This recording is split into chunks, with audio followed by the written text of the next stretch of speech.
હરે સંવત 1877 આસોવદી 14 દિવસ સ્વામીજી સહજાનંદજી મહારાજ ગામ શ્રી કાયણી મધ્યે વત્સા કાચના દરબારમાં ઉત્તરે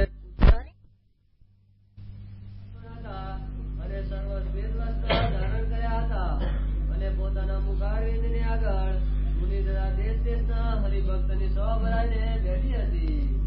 પછી શ્રીજી મહારાજ બોલ્યા છે, અમે એક પ્રશ્ન પૂછીએ છીએ. પછી મુનિ બોલ્યા છે, પૂછો મહારાજ.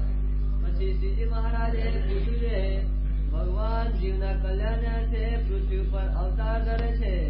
તે અવતાર ધર્યા વિના પોતાના ધામમાં રહ્યા થકા શું કલ્યાણ કરવાને સમર્થ નથી?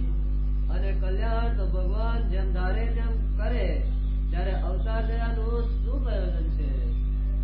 આ પ્રશ્ન ભગવાન એક પ્રશ્ન આવે, એક પ્રશ્ન ને પ્રશ્ન આવે. એક પ્રશ્ન મહારાજ કે અવતાર ધરવાનું પરમિશન ભગવાન આપણા એક હિન્દુ ધર્મની અંદર અવતારનું પ્રયોજન લખ્યું છે અને અવતાર થાય છે, પણ બીજા ધર્મો જોઈએ તો અવતાર નથી થતા. એ છે તે કેટલાકના તો અવતાર છે, ભગવાન છે જ નહીં તો પછી થાય ક્યાંથી? જૈન મત છે અને એવા મતો છે એમાં ભગવાનનું અસ્તિત્વ નથી. અને જે એમાં અસ્તિત્વ છે કે આ જય હશે તે ભગવાનનો, આ મુસલમાનનો ધર્મ ખુદાનો ધર્મ છે ખુદાનો, પણ એ ભગવાન અવતાર લેતા જ નથી એવું એનો અભિપ્રાય છે. કે ભગવાનને કોઈના બેટા થતા નહીં, કોઈના બાપ થતા નહીં. ભગવાન તો એના પાર્ષદ મોકલે, એના ફકીર મોકલે, એ સંદેશો આપે ભગવાનનો અને આપણને ભગવાનના હાજરમાં લઈ જાય. આવો એનો અભિપ્રાય એવો. જો આ ઈસુ ખ્રિસ્ત વાળા છે એને ભગવાન નહીં, ભગવાન ગણો ન ગણો ઈસુ. ઈસુ તો પોતે એમ બોલે છે હું તો ભગવાનનો પુત્ર છું, એવું બાઇબલમાં બોલે છે કે હું તો ભગવાનનો પુત્ર છું, પણ ભગવાનનો સંદેશો લઈને આવ્યો છું, ભગવાનનો સંદેશો પકડો એમ છે. અને બીજા આ વેદાંતિઓ છે એ પણ તે નિર્ગુણ ભગવાનને સમજે છે, સગુણ ભગવાનનું અસ્તિત્વને માનતા નથી. એક આપણા ખાસ તો આપણા હિન્દુ ધર્મની અંદર આ છે તે ભગવાનના અવતાર થાય છે એનું માધ્યમ વિશેષ લખ્યું. મહારાજ પૂછે છે, પોતે સ્વયં પોતાનો પ્રશ્ન છે કે આ ભગવાનના અવતાર ધરવાનું શું પ્રયોજન છે? જો કલ્યાણ કરવા માટે અવતાર થયો લેવો જોતો હોય ભગવાનને, તો ભગવાનમાં એટલું અસમર્થપણું આવે. મતલબ ભગવાન તો ત્રાયસો એ રીતે કલ્યાણ કરી શકે છે. ધામમાં રહ્યા થકાય પણ કલ્યાણ કરવા ધારે તો ભગવાન કલ્યાણ કરી શકે જીવનું. માટે છે જે ભગવાન ત્રાયસો ગમે તે રીતે કલ્યાણ કરી શકતા હોય તો પછી અવતાર ધરવાનું શું પ્રયોજન છે? તો મહારાજ આપણને એ સમજાવે કે ભગવાન પોતે અવતાર ધરે છે એના કારણ બતાવે. એક તો પોતાના જે ભક્તો હોય મહિમાવાળા હેતવાળા, એના સંકલ્પો જે કંઈ સાથે રહી જતા હોય એને પૂરા કરવા એ ભગવાનના અવતાર ધર્મનો હેતુ છે. એ અહીંયા એ સંકલ્પો પૂરા થઈ શકે. ધામમાં કઈ એ વસ્તુ છે ને, એટલે મહારાજ એક તો પોતાના પ્રેમી ભક્ત એના મનોરથ પૂરા કરવા એ સંકલ્પ થાય. એના ભેગો ભગવાન એકાંતિક ધર્મનું સ્થાપન પણ કરે. એના ભેગું અનંત જીવનો સંસ્કાર પણ નવા નાખે. અને તે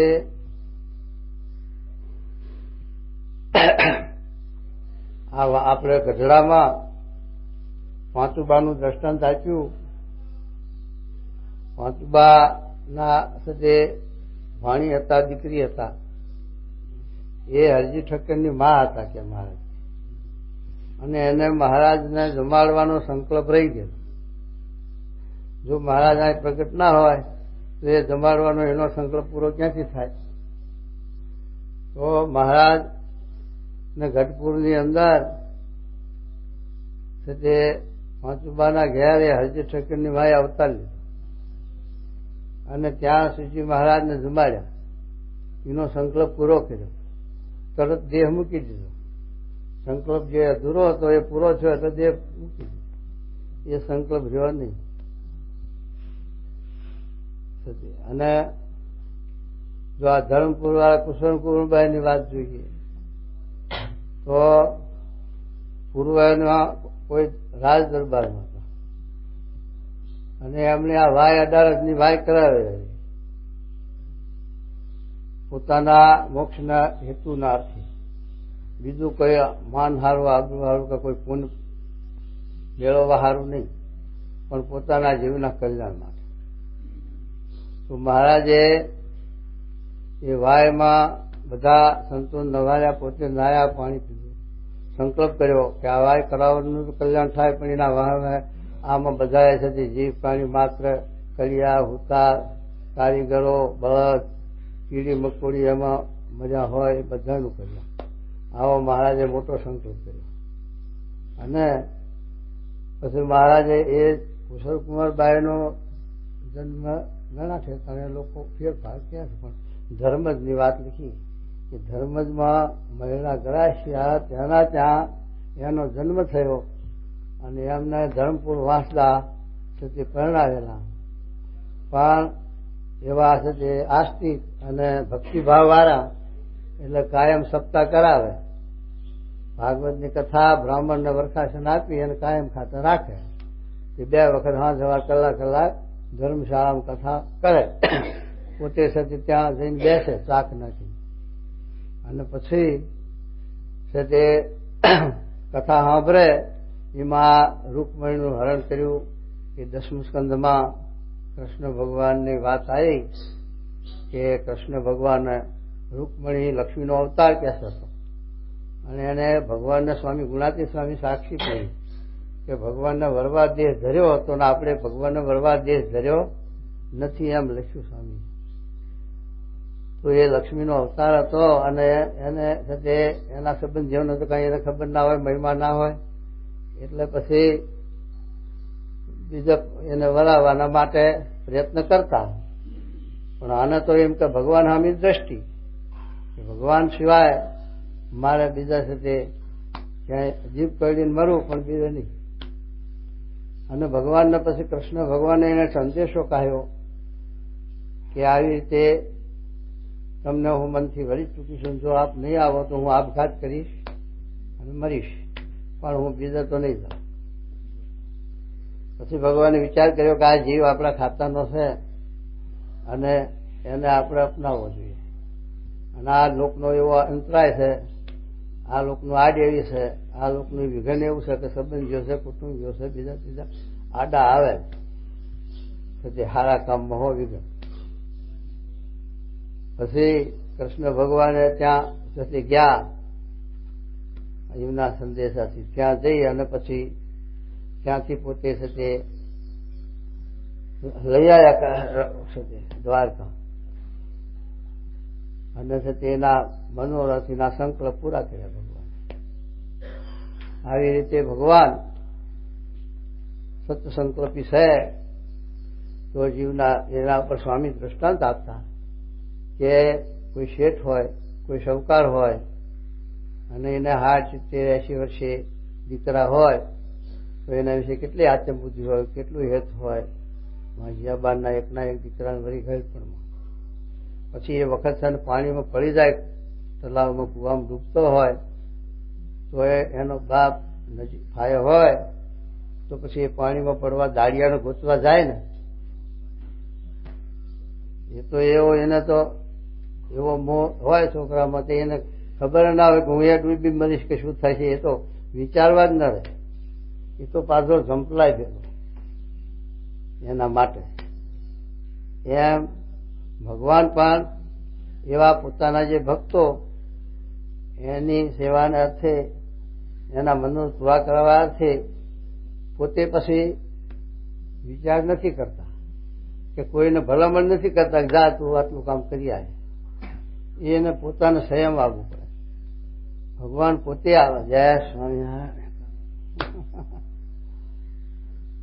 અને ભગવાનના ભક્તોના મનોરથ પૂરા કરે. જો ગઢપુરની આપણે જોઈએ તો મહારાજ અને ગઢપુરવાસીઓ ભેગા નથી થયા, પણ કારિયાણીમાં મહારાજ આવીને ઉતર્યા. માતા ખાતરના ઘેર પહેલી પધરામણી કરી. ત્યારે માતા ખાતર વાત કરે છે, મહારાજ ગઢપુરમાં એભલ ખાતરની અમારા સંબંધીઓ છે, સગાવાલા છે, એ આપને બહુ ચાહે છે, માટે અહીં બોલાવીએ, આપ ત્યાં પધારો.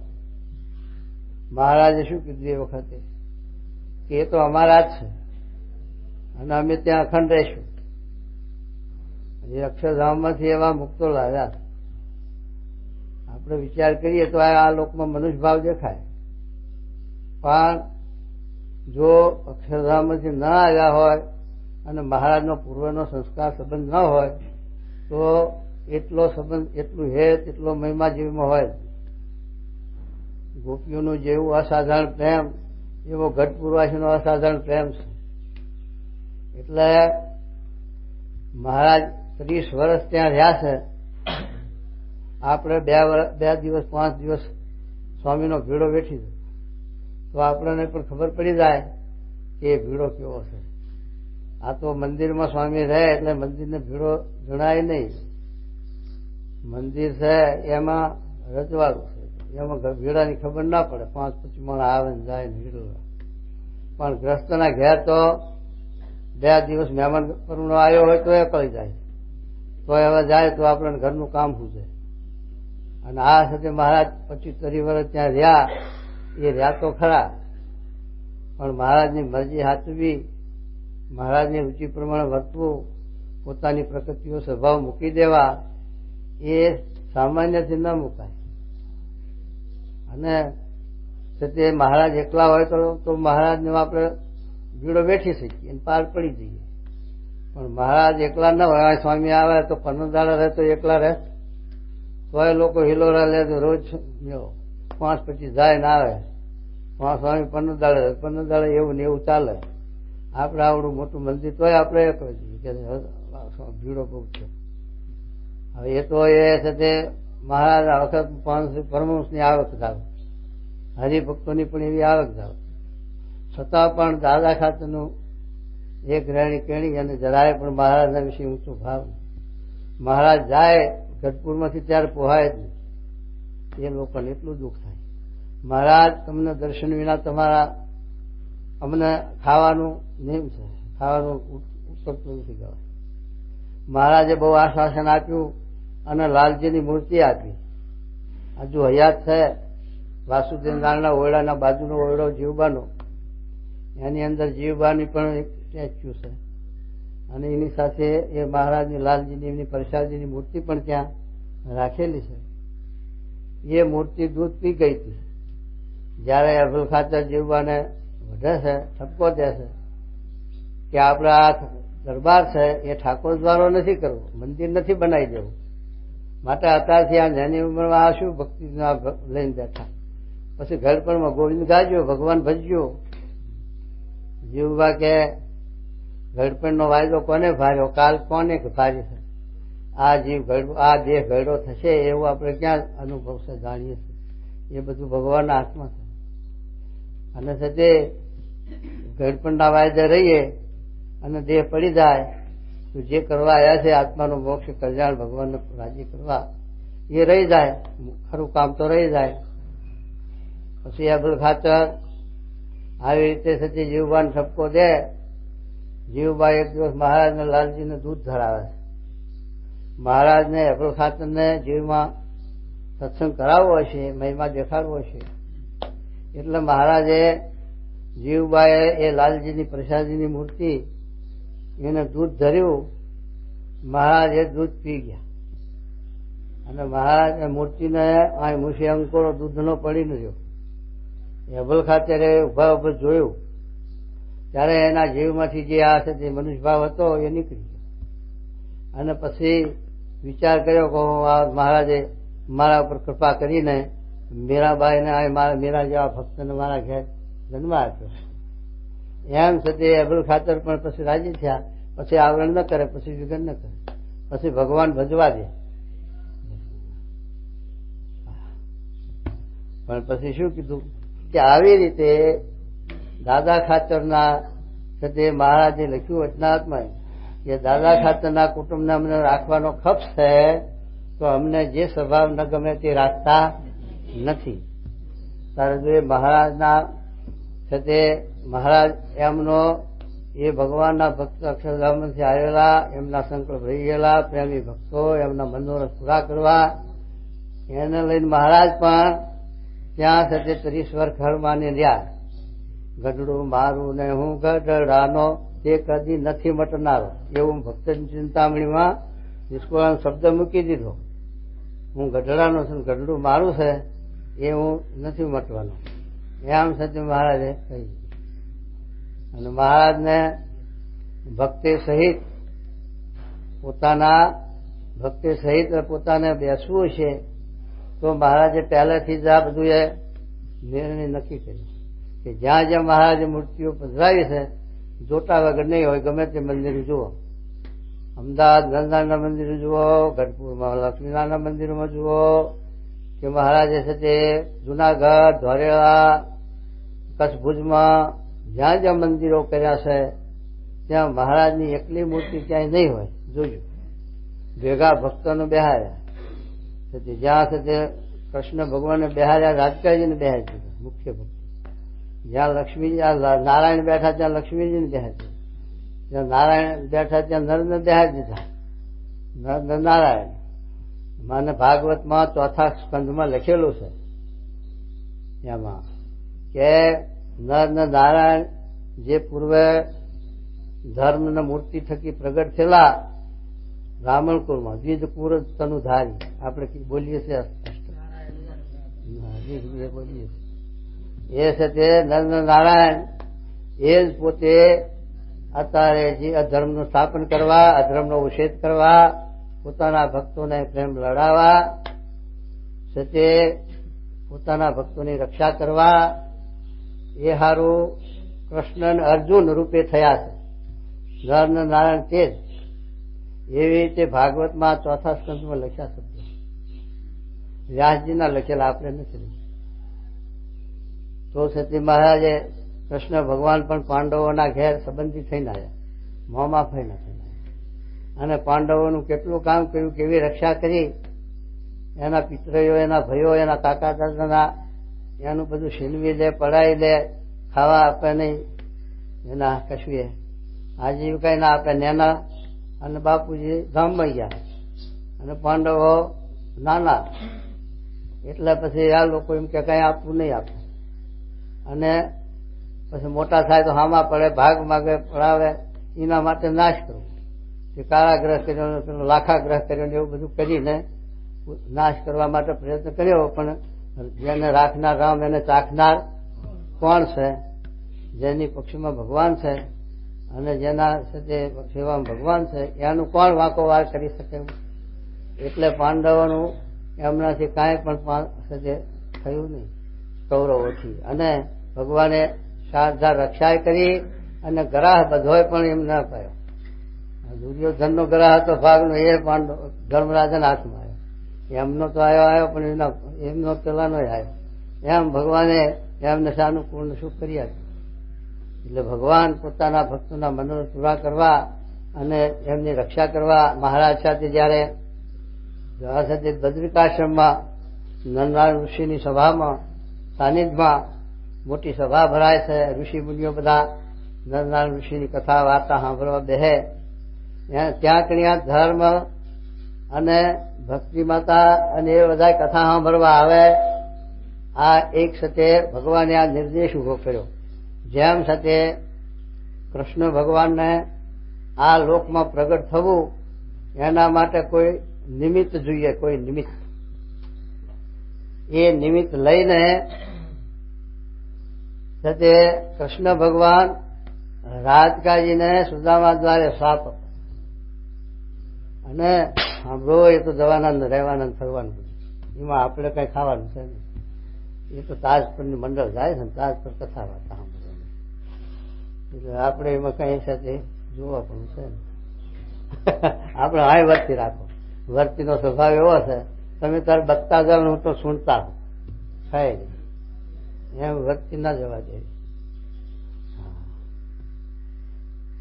મહારાજ શું કે છે સુદામાજી ના દ્વારે અને શ્રાપ ને એ બીજું હમ છો રાજ કહી. ત્યારે કૃષ્ણ ભગવાન શું બોલ્યા કે અમારી ઈચ્છાથી આ શ્રાપ થયો છે અને અમારે એ નિમિત્તે જન્મ લેવો પ્રગટ થવું. અને જો રાજકાજીને કોઈ પડ્યા કે તો ભેગા ભગવાન પણ પડ્યા એમ કહેવાય કીધું છે. માટે એ ભગવાને એમ નિમિત્ત લીધું પ્રગટ થવાનું. અને એવી રીતે મહારાજે પણ આ નિર્માણ ઉભું કર્યું. નરનારાયણ ઋષિના સભામાં બેઠા હતા ત્યાં દુર્વાસા મહારાજ આવ્યા. દુર્વાસા એટલે દુર્વાસા. હા, ક્ષમાની વાત જ નહીં. હું એવો ગૌતમ જેવો નથી કે ક્ષમા કરી નાખું.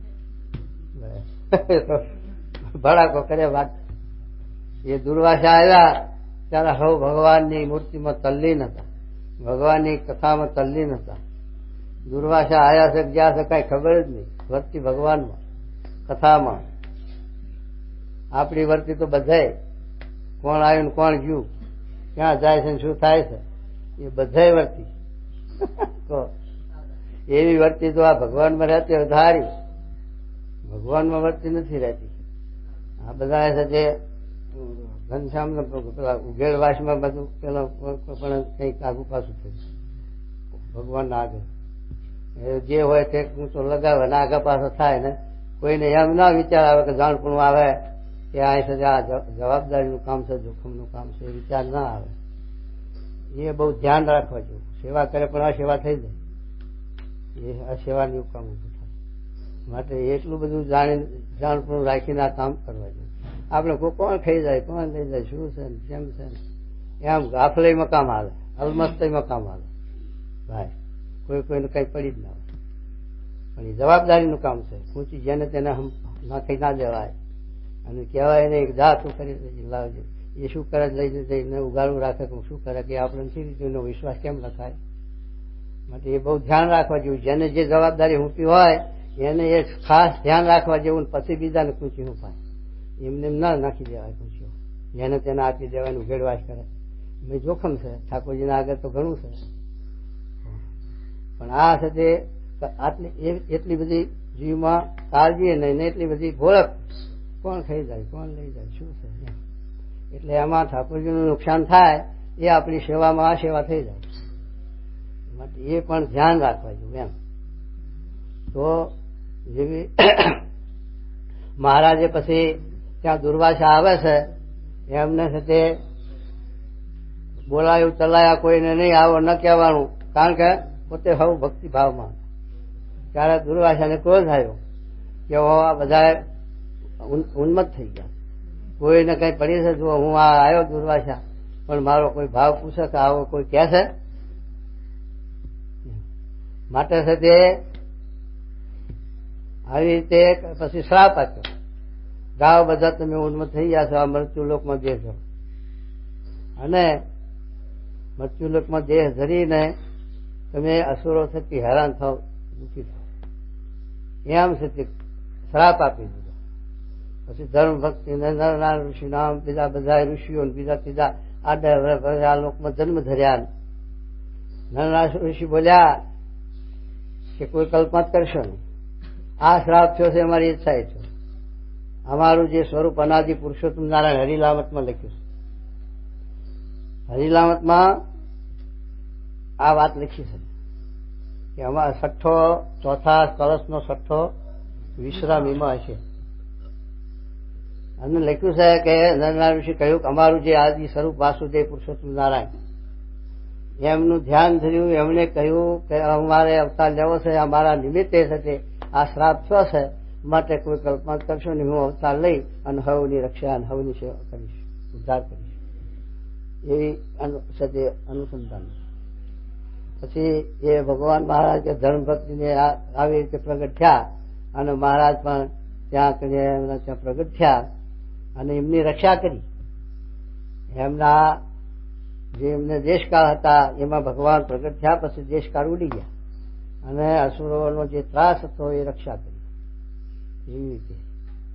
અને એવી રીતે ભગવાન પછી આ લોકમાં મુમુક્ષુ જેવો દાદા ખાતરનો દરબાર ને જીવબા લાલુબા બીજા જે પ્રેમી ભક્તો મહિમાવાળા હેતવાળા આ લોકમાં પ્રગટ થયેલા, એના માટે આ દેશમાં આવી અને મહારાજ આ લોકમાં વિચરણ કર્યું અને દરેક ભક્તને પોતાનો જોગ આપ્યો અને દરેકના મનોરથ પૂરા કર્યા.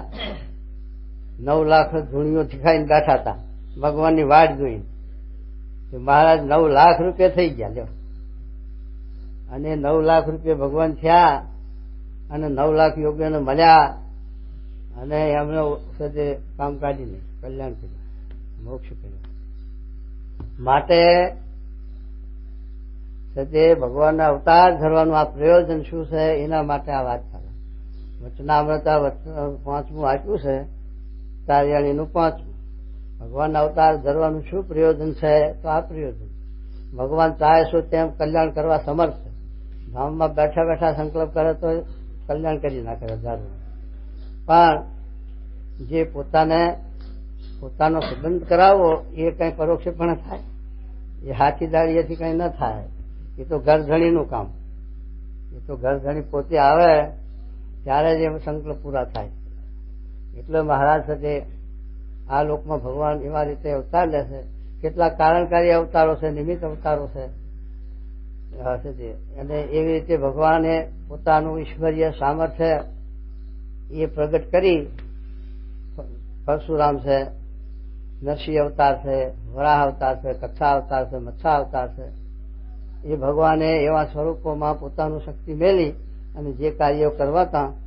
કચ્છા અવતાર ન ધર્યો હોય તો દેવોની રક્ષા ક્યાંથી થાત, અને આ મંદરાવતાર ક્યાંથી સ્થિર થાત, અને ક્યાંથી અમૃત નીકળત નથી તે લક્ષ્મીજીએ ક્યાંથી નીકળત. દેવોના આપત્તિ આવી પડી હતી દુર્વાસાના શ્રાપથી અને 12 વર્ષ સુધી પોતે હેરાન થઈ ગયા, બહુ દુઃખી થયા. પછી ભગવાને આ બતાવી રસ્તો અને પછી લક્ષ્મીજીને પ્રગટ કર્યા. એ ભેળું ભેળું અમૃત પણ લાયા, દેવોને પાયું અને દેવોની રક્ષા કરી. એ રીતે ભગવાન આવી રીતે ભક્તોની રક્ષા કરવા માટે, અસુરોનો નાશ કરવા માટે મહારાજ હથિયાર નહીં ઝાલે એવું પેલા અશ્વત્થામાએ શ્રાપ આપ્યો હતો કે આ તમારો હથિયાર નહીં ઝાલે. કાંઈ નહીં, હથિયારનું શું કામ છે ભગવાનને? ભગવાનના હાથ જ હથિયાર જેવા, ભગવાનના સંકલ્પ જ હથિયાર જેવો. તો તે ભગવાને હથિયાર ઝાલ્યું નહીં, પણ એવી બસ ભગવાનની લીલા કરી તો 10,000નો ઘાણ કઢાયો. ત્યાં જગન્નાથપુરી મન એક નિયમ મહારાજે દરેકમાં પ્રવેશ કર્યો અને એવી સજે ઝઘડો કરાયો તો 10,000નો ઘાણ વરાઈ ગયો આસુરી સંપત્તિ. ત્યાંથી આવતા આવતા બંગાળમાં આવ્યા. ત્યાં પેલા કેવો ગામ શિરપુર કે શું હે, ત્યાં કણ્યા સજે પેલા અસુરો હતા એના 2,000. એ રાજા હતા એના બગીચામાં ઉતરેલા, ત્યાં પાણા ફગાઈને મહારાજ આટલી પાર કરી નાખી. એ રાજાએ જાણ્યું તો છે તે લોકોના પછી હમા છે મારા રાજા નહીં. પછી રાજાએ લશ્કર મોકલ્યું, એ બધાના 2,000નો કત્તો કાઢી નાખ્યું અને મહારાજ તો અહીંથી જય સ્વામિનારાયણ ઉભારા કરી ગયા. એ ઘાણ કઢાવી. આવી રીતે મહારાજે વગણ હથિયારે અસુરોનો નાશ કર્યો છે. અને કૃષ્ણ ભગવાને, રામચંદ્રજી ભગવાને એમને તો, પરશુરામ ભગવાને એમને તો હથિયાર લઈને કામ કર્યું. મહારાજે વગણ હથિયારે પરભારા થાય કામ કરાયું અને એ સાથે રક્ષા કરી ભગવાને અસુરોની. અસુરો થકી ભક્તોની રક્ષા કરી. એ અસુરો જો ધર્મનો નાશ ન કર્યો હોય ભગવાને તો આપણને આ ભગવાન ભગવાન સુખ આવવા દે નહીં. એટલા માટે છે તે રામચંદ્રજી ભગવાન પણ પ્રગટ થયા. વિશ્વામિત્ર તરત તેડવા આવ્યા, કારણ કે એમનું એ કાર્ય કરવા આવેલા હતા. એટલે વિશ્વામિત્ર બોલાવી ગયા. દશરથ માગણી કરી. યજ્ઞોમાં રાક્ષસો અસુરો વિઘન કરતા હતા. અસુરને કાંઈ શીઘ્ર ના હોય, અસુરને કાંઈ સાથે બીજો આકાર ના હોય, મનુષ્ય જેવો જ આકાર. પણ જેનામાં આસુરી ભાવ છે કે ભગવાનના ભક્તોને કંદડવું અને એને દુઃખ દેવું એ એનો ધર્મ છે. એટલે આસુરી સંપત્તિના ગુણ એનામાં હોય ક્રોધ ને માન ને ઈર્ષા ને છળ ને કપટ ને દગો ને આવા પ્રપંચના ગુણ હોય એ જ આસુરી સંપત્તિ છે. એટલે એ મનુષ્યમાં એવા જે ગુણો હોય એ આસુરી સંપત્તિના જીવ છે. એવા જે દાનવો હતા એમાં આવી સંપત્તિ હતી બધી. એટલા માટે ભગવાન દેવોની રક્ષા કરવા માટે એવા આસુરી તત્વોનો નાશ કરવા માટે જ અવતાર લીધા અને કામ કર્યા. તો છે આવી રીતે મહારાજ ભગવાનના ભક્તના મનોરથ પૂરા કરવા અને આવી રીતે એની સેવા અંગીકાર કરવી એ મહારાજે પણ લખ્યું કે અમારે છે તે કોઈ ઢોલીઓ પીસાવી દે છે, કોઈ જમવાનું લાવે છે, એને અમે છે તે અંગીકાર કરીએ છીએ, વખાણીએ છીએ. એને પેલા મૂળ પાર્ષદો છે દિવ્ય અક્ષરધામમાં એના ભેગા ભેળવવા સારું કરીએ અને એને છે તે વખાણીએ છીએ, એને રાજી કરવા. અને છે તે સ્વામી જેવા, શાસ્ત્રી મહારાજ જેવા, જોગી બાપા જેવા, પ્રમુખ સ્વામી જેવા જે તીર્થમાં જે સ્થાનમાં જેના ઘેર પધરામણી જાય એનું ઘર પણ તીર્થરૂપ એવું માધ્યમ જયતપુરના વચનાથમાં મહારાજે પોતે પણ લખ્યું છે અને દરેક શાસ્ત્રોમાં છે. ભાગવતમાં બહુ માધ્યમ છે. ભગવાનના ધારક એવા એકાંતિક ગુણાતીત ભક્તનું એવું માધ્યમ લખ્યું છે. માટે મહારાજ ભગવાનના ભક્તના સુખના અર્થે જ એના ધર્મના સ્થાપનના અર્થે જ એકાંતિકનું ધર્મ સ્થાપન 46નું વચનામૃત જે લખ્યું કે ભગવાન અવતાર થાય છે તે કેવળ વર્ણાશ્રમના ધર્મ સ્થાપન અર્થે થતા. કેમ જે વર્ણાશ્રમના ધર્મ છે તે તો પરવર્તી માર્ગના જે આચાર્ય તે પણ સ્થાપન, સપ્ત ઋષિ આદિક એ પણ સ્થાપન કરે. અને ભગવાન આવતા તો ભગવાનના જે એકાંતિક ભક્ત એના ધર્મ સ્થાપન અર્થે થાય છે એવું મહારાજે લખ્યું.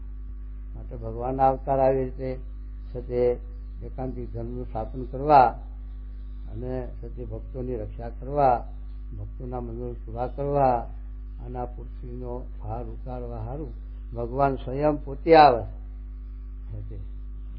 એમ મહારાજે લખ્યું. પછી શું કે સાંભળો.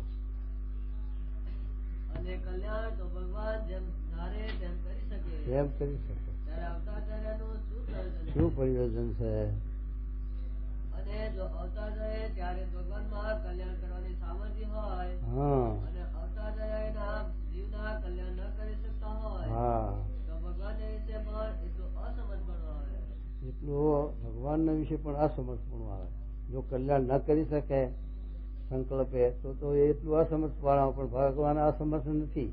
એ તો કલ્યાણ તો ગમે તે રીતે બધાનું કરે છે. કલ્યાણમાં નવી નથી. કલ્યાણ તો ગમે તેનું પશુનું થાય. પણ જે છે તે એકાંતિક ધર્મને પમાડવા, છેલ્લો જન્મ કરવાનું, પોતાની સેવામાં હજુરમાં લઈ જવા એ વાત કલમ જુદી. કલ્યાણ તો મહારાજ કે અનંત પ્રકારનું છે. નિષ્કુળાનંદ સ્વામીએ કલ્યાણ નિર્ણય આખો લખ્યો છે. એની અંદર આ બધી વ્યક્તિ લખી છે.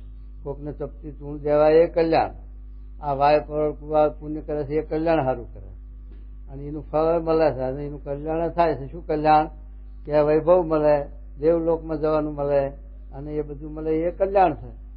ખાવા ન મળતું હોય ને ખાવા મળે એ કલ્યાણ. એટલે કલ્યાણના અનંત રસ્તા છે. પણ આત્યંતિક કલ્યાણની કલમ આવે ત્યાં એક જ વાત, અહીંયા પછી બીજી વાત નહીં. આત્યંતિક કલ્યાણ એટલે છેલ્લો જન્મ અક્ષરધામમાં મહારાજની સેવામાં હજુરમાં જવાની વાત. માટે છે તે એવા ભગવાન સાયસો જે કરવા ગમે તે રીતે કરવા સમર્થ છે તો પછી અવતાર ધોરણ શું પ્રયોજન? તો કે સાંભળો. માટે ભગવાન તો અવતાર દઈને પણ કલ્યાણ કરે અને અવતાર ન કરે તો પણ જીવના કલ્યાણ કરવાને સમજ છે. માટે એવા જે ભગવાન તેને અવતાર દયાનું શું પ્રયોજન છે એ પ્રશ્ન છે. પછી મોટા સંત હતા તેમને જેની જે બુદ્ધિ હતી તેવો ઉત્તર કર્યો. શ્રીજી મહારાજના પ્રશ્નનું કોઈથી સમાધાન ન થયું. બધાને હવે સમજાવ્યો ઉત્તર કર્યો પણ પછી મહારાજ પોતે ઉત્તર સમજાવે છે. અને શ્રીજી મહારાજે આશંકા કરી કે સર્વેના ઉત્તર ખોટા થઈ ગયા. પછી મુનિસરે હાથ જોડીને બોલ્યા છે, હે મહારાજ એ પ્રશ્નનો ઉત્તર તમે કરો તો થાય. પછી શ્રીજી મહારાજ બોલ્યા છે, ભગવાનના અવતારનું એ જ પ્રયોજન છે જે ભગવાનને વિશે અતિશય પ્રીતિવાળા જે ભક્ત હોય તેની ભક્તિને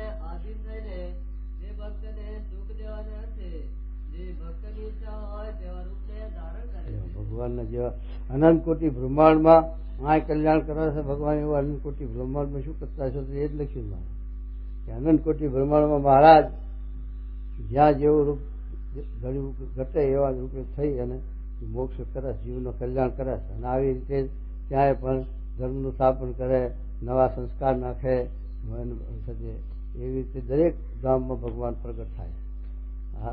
એક ઠેકાણે બેઠા થતા અનંત રૂપે થાય. જેમ 9 લાખ યોગીઓનું દર્શન દીધા એમ અનંત કોટી બ્રહ્માંડમાં દર્શન દે કે હારે ભગવાનને કેવું ઈશ્વર ન વૈસા. તો એ શું ક્યાં જુઓ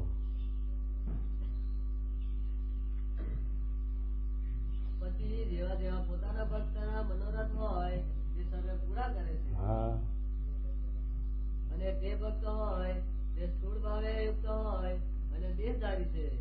માટે ભગવાન પણ સ્થૂળ ભાવને ધારણ કરીને દેહધારી જેવા થાય છે. હા, પોતે સજાતી થાય ત્યારે શું ખાવે ને. મારે કે જો વિજાતી થઈને આવ્યા ભલે ને શરીર તો માયિક હતું, નરસિંહ રૂપ ધર્યું, અમે શું હવા દે કહો. પ્રહલાદજીને કંઈક બીજા ભક્તો નહીં, પણ ભગવાનના દર્શનનો, સેવાનો, સમાગમનો કઈ હવાજ ખરો? એ તો એક કાર્ય પૂરતા ભગવાન એ રૂપે દેખાડ્યું એ રૂપ, અને એ રૂપે એવું કામ કર્યું એને કશીકોનો નાશ કરવા માટે.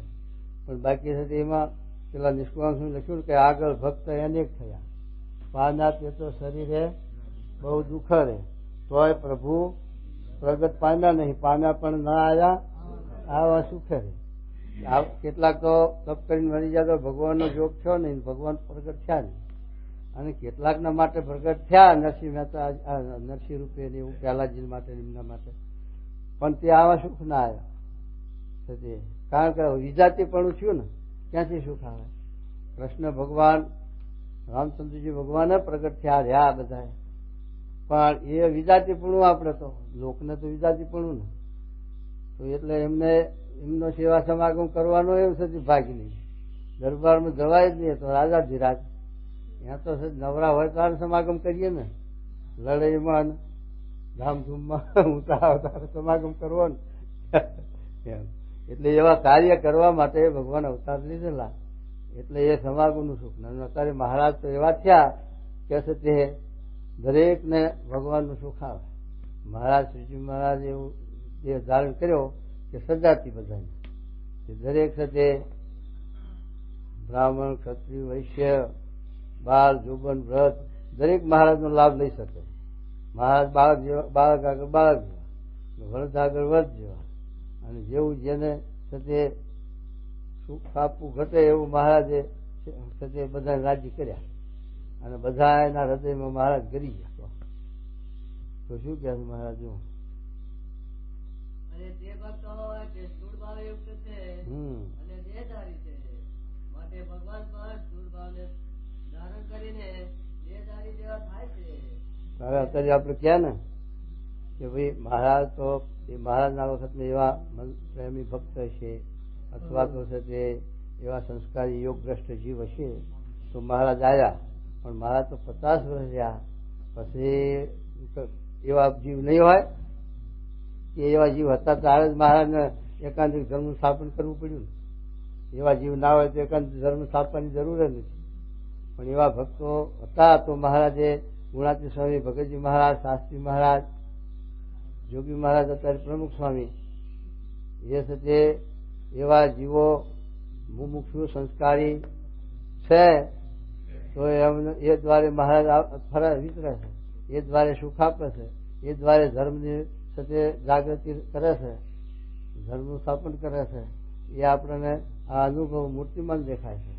અને એ છે તે જ્યાં જેવા ભક્તનો ભાવ અને એ મનોરથ એમના પૂરા કરવા એ સારું સ્વામી સાથે ના જવાય એવું હોય, ના હલાય એવું હોય, શરીર ના કામ કરે તો હરિભક્તોનો ભાવ જુએ એટલે આ ઉપડ્યા પાદરા. સંત દેશ પ્રદેશે ફરે છે રે સૌના આ ઘરે છે. લોકોનો પાપ પાળવા અને એને ભગવાનનું સુખ આપવા અને છે તે ધર્મનું સ્થાપન કરવા, ધર્મની જાગૃતિ લાવવા સારું સ્વામી પણ દેશ વિદેશ ફરે છે. મહારાજ એમાં રહીને કાર્ય કરે છે, મહારાજ એમાં રહીને ફરે છે, વિતરે છે. અને દરેકના માણસ 4 સુખ ગુણાતી સ્વામી ના લખ્યા: દર્શન, પ્રસાદી મળવું અને કેવું એવી રીતે સ્વામી આપણને બધા ચાર ભગવાનના સુખ આપે એટલે એ પ્રગટ પણ મહારાજનું. અને એવી રીતે મુમુક્ષુ જીવો છે તો એના સાનિધ્યમાં હવનું આકર્ષણ થાય છે મુમુક્ષુનું સંસ્કારી. અને બીજા જે સંસ્કારિક મુમુક્ષુ નથી એ દૂર રહ્યા કરે, દૂર છેટે રહે જોયા કરે. અને કેટલાક તો આસુરી સંપત્તિના જીવ હોય તો દ્રોહ પણ કર્યા કરે, એ આસુરી ભાવે ભજવ્યા કરે. એમ તો શું કહે જુઓ. અને તે પોતાના ભક્તને લાડ લડાવે છે. હા, અને પોતાની સામર્થ્યને સપાડીને જે ભક્ત સંગાતે પુત્ર ભાવે વર્તે છે અથવા સખા ભાવે વર્તે છે અથવા મિત્ર ભાવે વર્તે છે અથવા સગા સંબંધીને ભાવે વર્તે છે, વાહ, તેને કહીને એ ભક્તને ભગવાનની જાદી મર્યાદા રહેતી નથી. પછી જેવી એ ભક્તની ઈચ્છા હોય તેવી રીતે લાડ લડાવે છે. વાહ. માટે પોતાના જે પ્રેમી ભક્ત તેના મનોરથ પૂરા કરવા એ જ ભગવાનનો અવતાર થયાનું પ્રયોજન છે. વાહ. અને તે ભેળું અસંખ્ય જીવનું કલ્યાણ પણ કરે છે. જો અસંખ્યનું કલ્યાણ કરે, ને ધર્મનું સ્થાપન પણ કરે છે. હવે એમાં આશંકા થતી હોય તો બોલો. એમાં શંકા રહેતી હોય બોલો. એક શંકા ના બોલે આશંકા કેમ લીધી? એમ આશંકા એટલે વધારે શંકા, થોડી શંકા. હવે લગાડ્યો એટલે થોડી કહેવાય ને. એ તમે વ્યાકરણ ભણેલા ખબર પડે, આપણે તો બધું હરખું લાગે. શંકા ને આશંકા એમાં બે આપણે અમને તો હરખું લાગે, પણ તમારે જેવા ભણેલા હોય એને ખબર પડે કે અશંકા ને શંકા ને એવું કેમ નોખું લખ્યું. પછી મુનિએ કહ્યું છે, હે મહારાજ, હા. ઉત્તર થયો. યથાર્થ મહારાજ સંતો કે બધા કે મહારાજ આ યુગ તો યથાર્થ થયો. અને કાર્યાણીના 12 માં લખ્યું આવો ઉત્તર તો તમથી જ થાય મહારાજ. અરે વિધિવત સર્વપ્રથમ બસ